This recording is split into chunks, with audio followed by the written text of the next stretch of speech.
I still remember the sound my body made when I hit the floor. Not a thud exactly, more like a crack, then a slide, then silence. The kind of silence that only exists for a split second before the laughing starts. My sister Vanessa's voice was still ringing in my ears from seconds before. "Get off the table! Eat on the floor!" she had screamed, her hand already on my shoulder, already shoving, already deciding that I didn't belong at that table with the rest of them. And the room erupted. Not just her friends, not just her husband smirking into his wineglass, but my parents too. My own mother covered her mouth with a napkin, trying to hide the smile spreading across her face. My father didn't even bother hiding his. He threw his head back and laughed like it was the funniest thing he'd ever witnessed. Like his youngest daughter crashing onto the hardwood floor was premium entertainment.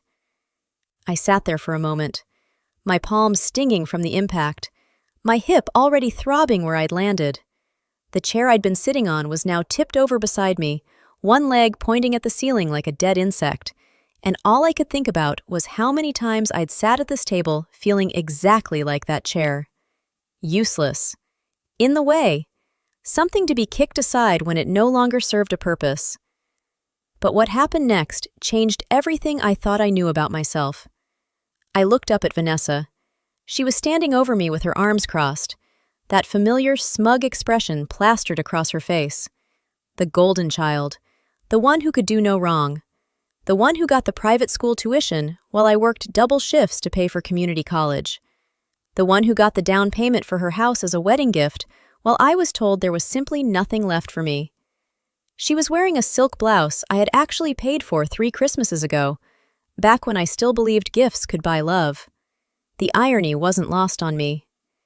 "Enjoy this dinner," I said. My voice came out quiet but steady, calmer than I expected. Calmer than anyone expected, apparently, because a few heads turned. "It's the last one you'll ever take from me." The laughter didn't stop immediately. It faded, like a song winding down. Vanessa snorted and rolled her eyes. "Oh, please, drama queen! Get up! You're embarrassing yourself!" But I wasn't embarrassed. I was done. Something had clicked inside me when my body hit that floor. Something that had been building for 23 years finally locked into place with a sound only I could hear. The sound of a door closing. The sound of a switch flipping. The sound of a person who had finally, completely, irreversibly stopped caring. I stood up slowly, brushed off my clothes like nothing had happened, like I hadn't just been physically assaulted in front of 8 people who allegedly loved me. I reached into my pocket and pulled out my phone. The screen was already lit up with a notification I'd been waiting for all week. One tap. That's all it took. One tap on a confirmation button I had set up 3 months ago when I first started planning my exit from this family. No scene, no warning, no dramatic speech, just the soft click of my thumb against glass, and then the phone went back into my pocket. I grabbed my bag from the hallway. I could hear murmuring behind me. Someone said my name. I think it was my mother. Maybe. It didn't matter anymore. Nothing they said mattered anymore because the paperwork had already been filed. The accounts had already been flagged. The lawyer had already been given instructions, and the truth about what this family had been hiding had already been packaged up with a bow, addressed to every single person who needed to see it. I walked out the front door without looking back. The night air hit my face, and I took a deep breath. It tasted different than it had when I arrived. Cleaner, fresher, like oxygen after years of suffocation. I didn't sleep that night. Not because I was upset, because I was waiting. By morning, I had 73 missed calls. The sun wasn't even fully up yet, and my phone was vibrating off the nightstand. Notifications stacking up like bricks in a wall. Text messages, voicemails, emails. A cascade of desperation flooding every channel of communication I had. The first voicemail was from my father. His voice was shaking. Not angry. Scared. "What did you do? The bank accounts are frozen. All of them. The business account, the personal account, everything. Call me back immediately." I deleted it. The second was from my mother. She was crying. Please, baby, whatever this is, we can fix it. Just come home. I deleted that one too. The third was from Vanessa. She wasn't crying, she was screaming. You psychotic little freak!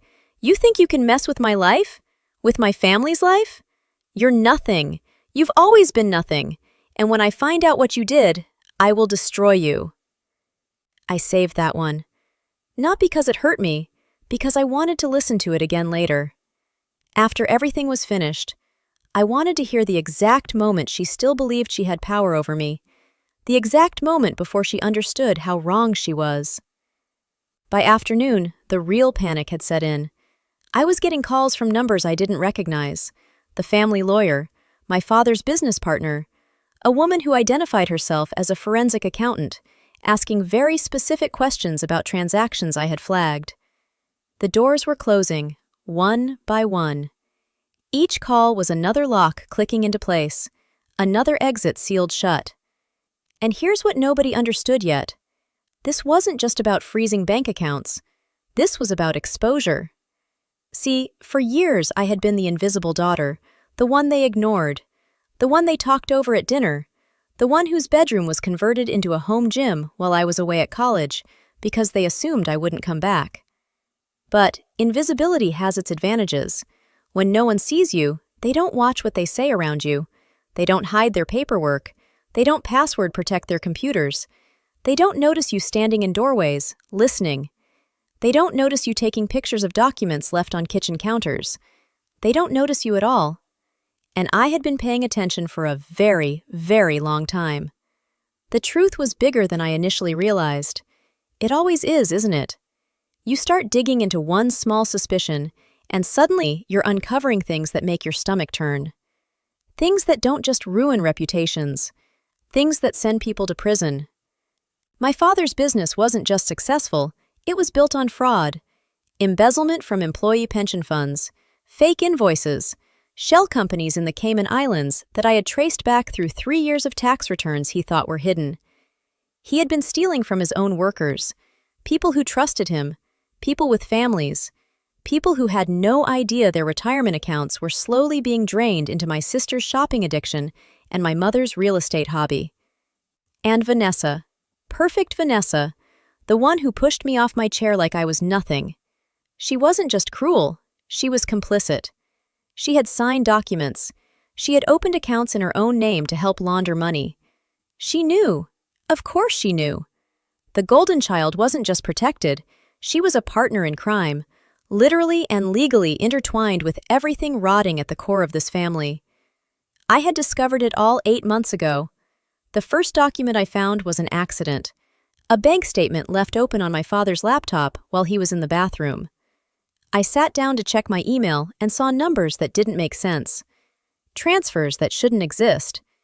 And once I saw it, I couldn't unsee it. The next day, I opened a safety deposit box. I started making copies.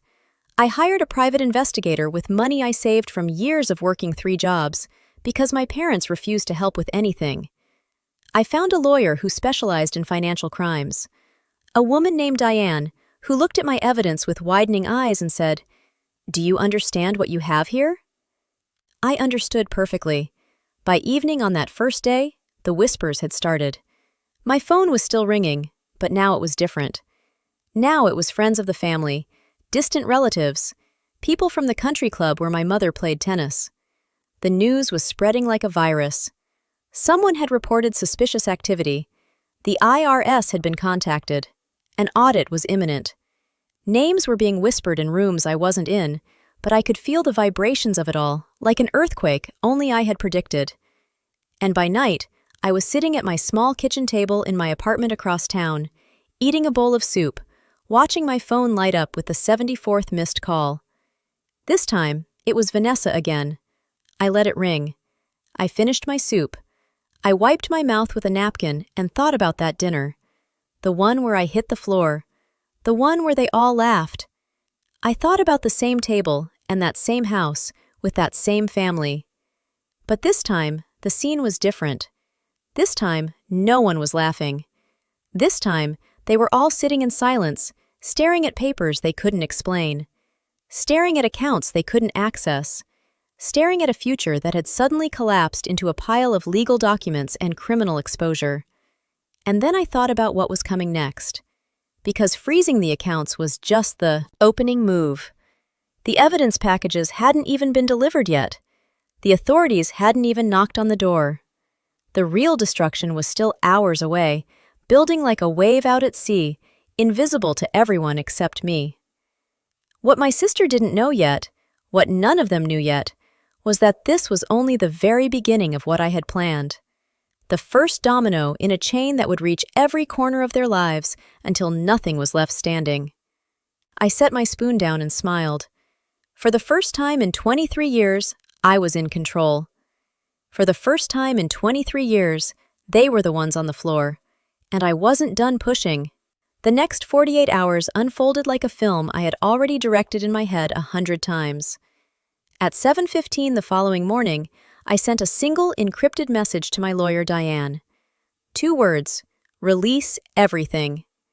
She responded with a thumbs-up emoji. That tiny icon felt heavier than a gavel coming down. I set my phone on the kitchen counter and made myself a cup of coffee, listening to the silence in my apartment. It was the last quiet moment I would have for a long time, and I savored every second of it. By 8:03 a.m., the first domino fell. My father's business partner, a man named Gerald, who had always called me sweetheart like my name didn't matter, left a voicemail so frantic I had to listen twice. "The IRS is here. They have a warrant. They're taking the computers. What did your family do? Call me. Call me right now." His voice cracked on the last word. I didn't call him back. I wasn't the one who could save him. Then came the wave I hadn't fully predicted.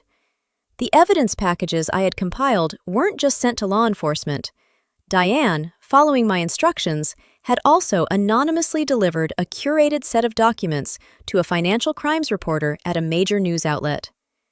I had debated this move for weeks. Public exposure felt nuclear, but I had learned the hard way that this family operated on reputation. They would weather an investigation behind closed doors if their social standing stayed intact. So, I removed the doors. At 11:49 a.m., the first article went live. I saw the alert flash on my screen while I was slicing an avocado, and I stopped mid-motion. The headline hit me in the chest. "Prominent businessman under federal investigation. Family assets frozen amid embezzlement allegations." Below it, a photo of my father at a charity gala last year. His arm around my mother, both of them beaming at the camera like they owned the world. They had for a while. Not anymore. The article named names. It mentioned shell companies in the Cayman Islands. It mentioned pension fund discrepancies affecting over 200 employees. It mentioned family members potentially implicated. The comment section was already exploding with words like arrest, disgusting, and finally. My phone started buzzing with texts from numbers I had blocked, but were now getting through on different apps. Relatives, family friends, people who had attended that dinner and laughed when I hit the floor. They all wanted to know if I was okay. What they really wanted was to know if I was the one who had done this. I didn't respond. I had nothing left to say to any of them. By 2:37 p.m., the situation escalated in a way even I hadn't fully anticipated. My mother's charity organization, a breast cancer foundation she had chaired for 6 years, released a public statement suspending her indefinitely, pending an internal audit. The statement was cold, clinical, and absolutely devastating. It turned out that some of the donations she had been so praised for securing had actually been funneled from my father's business accounts. She had been laundering money through a cancer charity. When I read that line in the press release, I actually put my coffee down and stared at the wall for a full minute. I had suspected financial misconduct, but I hadn't found that piece. Someone else had dug it up, triggered by the initial leak. The house of cards wasn't just falling, it was imploding, and every card that dropped revealed something uglier underneath. I thought I would feel guilt. I didn't. I felt a strange, hollow satisfaction, like watching a surgeon remove a tumor you had learned to live with, but always knew was killing you. That evening, my sister Vanessa showed up at my apartment. I wasn't expecting her. I had moved 6 months ago and kept the address hidden, but she had somehow found it through an old phone bill or a desperate detective. I heard her pounding on my door at 8 p.m., her voice already hoarse from screaming. "Open this door! I know you're in there! You ruined my life! I have nothing left. My husband left me. He found out about the accounts. He took the kids and left me. Are you happy now? Are you happy?" I stood on the other side of the door, my hand resting on the cool wood. I could feel the vibrations of her fists. She was crying. Actually crying. The golden child, the one who had everything handed to her, suddenly finding herself with nothing. Her husband had apparently connected the dots faster than I expected. The documents I had sent to the authorities had triggered a cascade, and once the investigators started questioning him, he saw the truth of what his wife had been signing for years. He took the children and filed an emergency custody order the same morning. She was alone, broke, and facing potential criminal charges.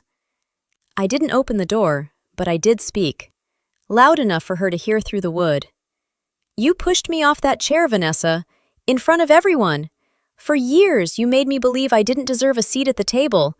Now you don't have a table to sit at, or a house, or a family. Go find a floor of your own." She let out a sound I can only describe as a wail, then silence, then footsteps retreating. I didn't watch her leave. I just stood there, breathing evenly, waiting for the next call. The next call came at 10:12 p.m. It was my mother. This time I answered. "You've destroyed us," she whispered. Her voice was raw, stripped of the polished tone she used at galas and luncheons. "The house is being seized. Your father is facing indictment. The lawyers say there's nothing they can do. All those years we gave you a roof over your head, food, clothing. How could you do this?" I closed my eyes. I thought about that roof, the bedroom they took away, the clothes they bought me only when relatives were visiting, so it looked like they cared. The meals I ate alone in the kitchen while they dined in the dining room, laughing together without me. "You didn't give me a roof," I said quietly. "You gave me a ceiling I kept banging my head against, and you never noticed the blood. I just built my own house somewhere else, and now I'm making sure yours crumbles the way it should have years ago." I hung up before she could respond. That was a gift I gave myself, the last word. After a lifetime of being interrupted, silenced, and dismissed, I got to end the conversation on my terms. The following day was the public reckoning I had envisioned, but couldn't have choreographed better. Federal agents executed a search warrant at my parents' home. Someone posted a video online that went semi-viral within hours. You could see agents walking out with boxes of documents, the front door of that grand house standing open like a wound. Neighbors stood on their manicured lawns, phones out, mouths hanging open. The same neighbors who had attended my parents' summer barbecues, the same ones who had heard my sister mock me and said nothing. They were all bearing witness now. I watched the video 3 times. On the third viewing, I paused it at the exact moment the camera caught a glimpse of the dining room through the window. I could see the table. That table, the same one where I had been shoved to the floor while everyone laughed. It was still there, surrounded by empty chairs, a silent monument to the moment my life changed. Soon, that table would be auctioned off to pay restitution, or maybe just seized as an asset. I didn't care. It would never host another family dinner again. By the end of that week, the legal consequences were locked into place. My father was formally charged with multiple counts of wire fraud, money laundering, and embezzlement. The evidence I had gathered over 8 months was so comprehensive that the prosecutor later told Diane they rarely saw such airtight documentation from a whistleblower. My father faced up to 20 years in federal prison. His lawyer was already angling for a plea deal. Vanessa was charged as an accessory. Her bank accounts had been used to wash funds, and her signatures were on documents that she couldn't explain away. She wasn't looking at the same sentence as my father, but she would do time. Even with good behavior, her future was a courtroom, possibly a cell, and a permanent criminal record that would follow her forever. My mother lost everything, too. The charity audit uncovered enough to refer her case to the state attorney general. No criminal charges yet, but civil lawsuits were already being prepared by donors who wanted their money back. The country club revoked her membership. Her social circle evaporated overnight. The women who used to brunch with her every Thursday now pretended they had never met her. One of them even posted a public statement about being deeply disturbed by the revelations. The hypocrisy was almost artful. As for me, I cooperated fully with the investigation. I was protected under whistleblower statutes, and Diane had made sure my legal standing was bulletproof before we ever made a move. I wasn't charged. I wasn't even named as a suspect. I was the victim of a toxic family system, now a key witness for the prosecution. The narrative the media spun didn't show a vindictive daughter. It showed a survivor who had found the courage to expose corruption from within. But I knew the truth.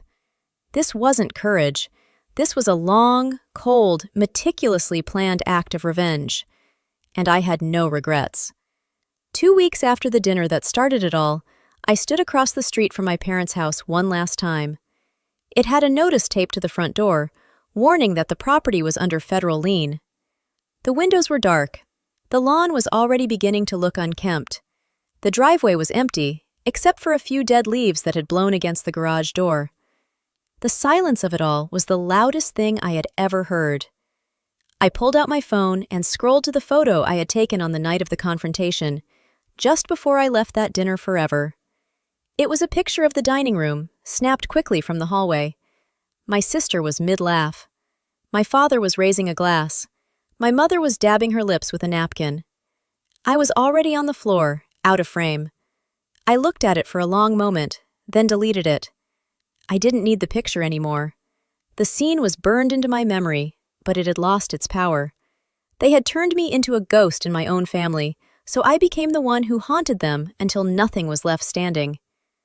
I put my phone away, turned around, and walked toward the waiting car that would take me to my new apartment, my new life, my new city where nobody knew my name. Behind me, the house sat silent and cold, a monument to everything greed and cruelty can destroy. They didn't just lose me, they lost everything, and I never looked back.